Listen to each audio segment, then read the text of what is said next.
Hi, my name is Veronica, but everyone calls me Ronnie.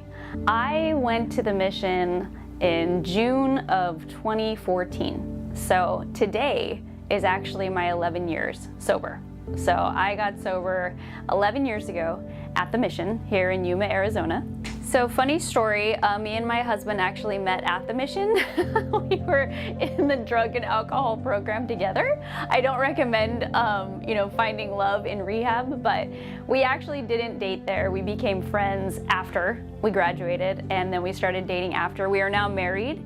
We're working on 7 years of marriage. We have 2 kids together.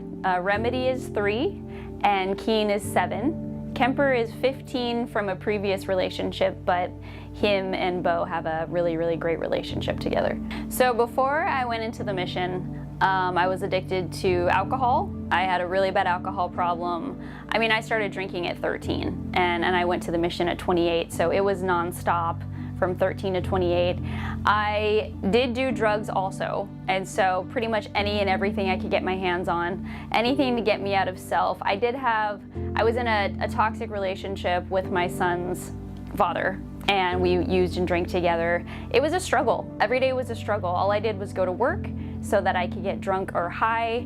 I was not a good mother. I could barely pay my bills. And at the end, when I hit my bottom, my mom had taken my son from me. She said, no more. I can't watch you do this anymore.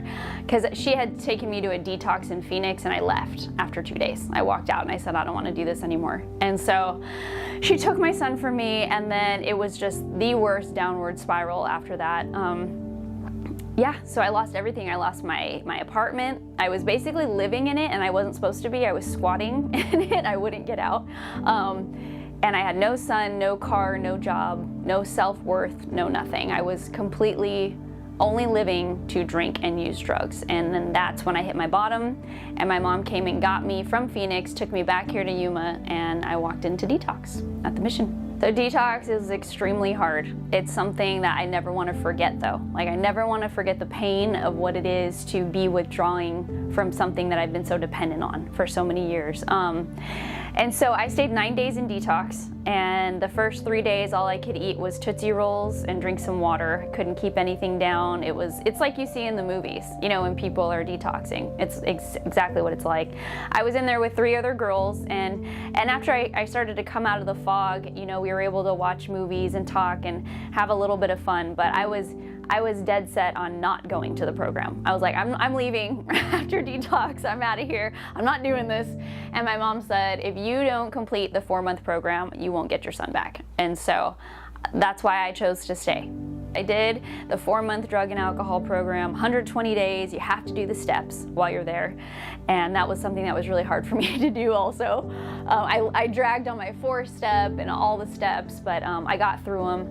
And then you're also living with 7 other girls in one room. So it's a lot. Loud. It's so loud. But you know what? After I graduated, I really missed how loud it was. It was so quiet, after I got home. But I made some lasting friendships there. And we had groups, and I had a job. And that's what I love about the mission, is it gives you a foundation for life of what you're going to do once you get out. I got my oldest son back. I graduated, and I actually moved in with my mom. So that's where he was living, with my mom. And then after a year and a few months of living with her, I was able to get us our own condo. I got a job, I got a place to live. It was huge, to be able to support him sober. And then I got married, and we have 2 more kids in recovery that have never seen me drunk. They've never seen me use or drink, or their dad either, so that's huge for our families. I grew up Catholic, and I always kind of saw bad things in the church, so it was kind of really hard for me to believe, as I got older. Plus, God, because alcohol was God. Alcohol and drugs were God. So when I went to the mission and I found out it was a Christian-based rehab, I was like, oh no, this is not for me. We had to do devotions, we had to do all of these, faith-based things, and I really bucked against it the whole time. I was like, I don't like this, I don't like this. We had to go to Celebrate Recovery. But looking back now and how strong I am in my spirituality now, I'm so grateful to have gone to a Christian-based rehab, because the mission really set the groundwork for my spirituality, but that took years to build. So now I do believe in God. I do have faith. I do pray and meditate daily. I know there's something bigger than me out there, that's helping keep me sober. But man, religion and spirituality were really hard for me, but not so much anymore. But we practice a lot of spirituality. Like I said, AA is kind of my church, but we do practice, we pray, we talk about God. We're trying to teach those morals and values to our kids. My mom is Catholic, my oldest sister is a born-again Christian. We do talk about God and religion and spirituality for sure. Like I said, being able to find God there was huge. Also understanding how to have friendships with people, that was huge. But honestly, the sobriety, like the tools the mission gave me for reading the big book, for going to meetings, for being able to be vulnerable and honest, and I saw, it was rough. I mean, it's a homeless shelter. It was rough living there. I saw a lot of stuff, but to be able to stay was huge. So that's like one message I have for people is if you're there and you don't want to be there, just stay. Just stay till the end. What have you got to lose? Literally everything if you leave. Nothing's going to change. So just stay and complete the program. I couldn't wait to leave the whole time. And then the week before graduation, I was terrified to leave because I was like, oh no, where am I going to go? And I have to get a job and I have to be a mother to my son. And it's really difficult. But the mission helped me understand what it was to get back into the community, and be a citizen. Okay, so my life today is pretty full. Like I said, I have 3 kids. I'm a stay-at-home mom. I've been a stay-at-home mom for 7 years, but right after I graduated the mission, I became a peer support. I worked at NASCARE for 2 years. It's a mental health facility, and I was able to run groups for people with schizophrenia, anxiety, alcohol, and drug programs, and that was really awesome.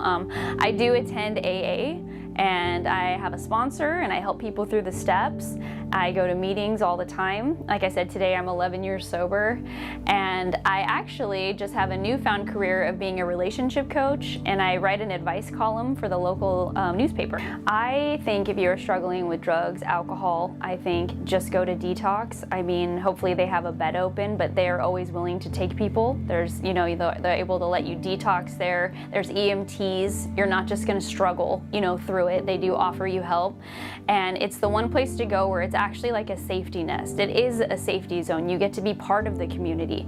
While you're in the program, you get to go out in the community and share what's happening for you there. You get to make friends. You get to go through this crazy life experience with other people that are going through it with you.